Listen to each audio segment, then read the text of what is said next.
Bienvenue à tous pour ce deuxième numéro de Duchère Info. Au sommaire de ce magazine, une ancienne église devenue cinéma de quartier, rencontre et découverte du ciné Duchère avec sa directrice Emmanuelle Bureau. Un nouveau mode de transport écologique au service des seniors sillonne le quartier de la Duchère. Jardiner au pied de son immeuble, c'est possible grâce à l'initiative du Centre social de la sauvegarde et des jardins familiaux. Implanté en plein cœur d'un quartier en mutation, le cinéma Ciné Duchère, avec une fréquentation de 17 000 spectateurs chaque année, se veut un lieu d'échange et de découverte. Sa directrice, Emmanuelle Bureau, nous fait découvrir ce lieu du 7e art. Nous sommes dans une église qui a été désacralisée dans les années, fin des années 80. L'église a été transformée en centre de découverte scientifique pour les enfants, c'est appelé Captiva.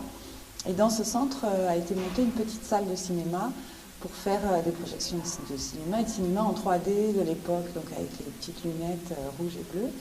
Et puis, ce sont des cinéphiles du quartier qui sont venus rencontrer le directeur et qui ont proposé de faire des séances le soir. Donc depuis, en fait, le centre Captiva a fermé et Ciné Duchère a continué. Et donc nous avons développé notre activité et nous faisons donc une vingtaine de séances par semaine, avec une quinzaine de séances pour le tout public et puis beaucoup de scolaires. Les cinéphiles sont duchérois, mais pas seulement. On accueille autour de 17 000 spectateurs par an et le public, ce sont à la fois des duchérois, particulièrement le jeune public qui vient dans le cadre des dispositifs d'éducation à l'image, et puis des familles qui viennent voir les films très grand public comme Shrek 4. Voilà, et on a aussi un public qui vient des Monts d'Or et qui vient plutôt sur les films d'art et d'essai. Pour rester dans la course des grandes exploitations, le cinéma Ciné Duchère sera équipé d'ici 2 à 3 ans d'un tout nouveau projecteur numérique. D'ici là, toute l'équipe du Ciné Duchère continue de diffuser des films tout public pour le plus grand plaisir des cinéphiles. Transport, vous avez sûrement dû croiser ce drôle d'engin à 3 roues. Voici maintenant quelques mois que Arefo, exploitant qui gère ce vélo, sillonne le quartier de la Duchère. Ahmed, chauffeur du cyclopousse. Là c'est pour allumer en fait, c'est le moteur en fait, c'est comme c'est électrique. Donc là on a le frein à main, le frein, là c'est les vitesses, puis on tend, droite gauche.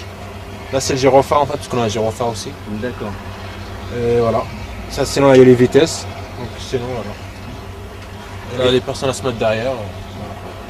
Et ça va à combien de kilomètres/heure? Maximum 20 à 25 km/h. Hein. Réservé aux seniors, ce service de transport écolo est idéal pour les petits déplacements. Ainsi, les personnes âgées gardent une certaine autonomie pour se rendre chez le médecin ou bien encore faire leurs courses.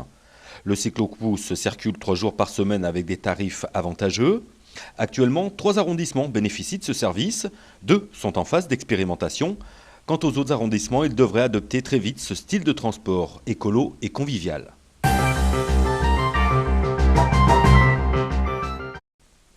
Jardiner au pied de son immeuble, c'est possible grâce au centre social de la sauvegarde et les jardins familiaux.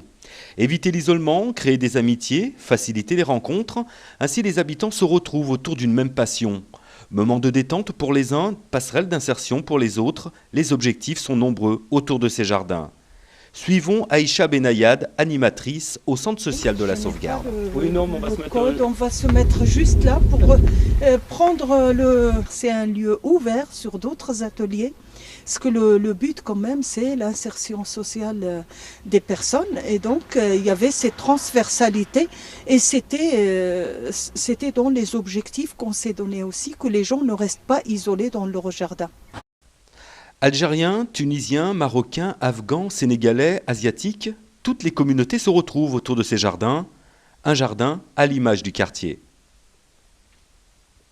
Pour pouvoir faire des rencontres parfois qui sont improbables, s'il n'y a pas cet outil de jardin, jamais un Laotien va communiquer avec un Afghan ou un Afghan qui va communiquer avec un Sénégalais.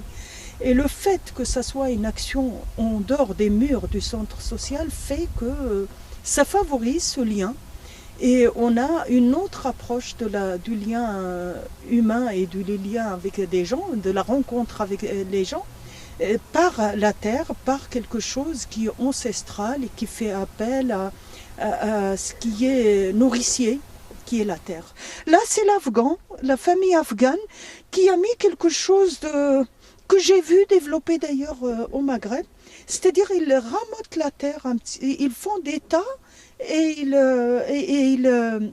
ils font pousser leur culture entre ces tas de... Et du coup, lorsqu'ils irriguent, l'irrigation va directement dans la racine.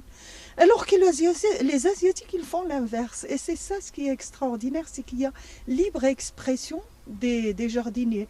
Et il y en a qui partent pour faire un jardin un peu...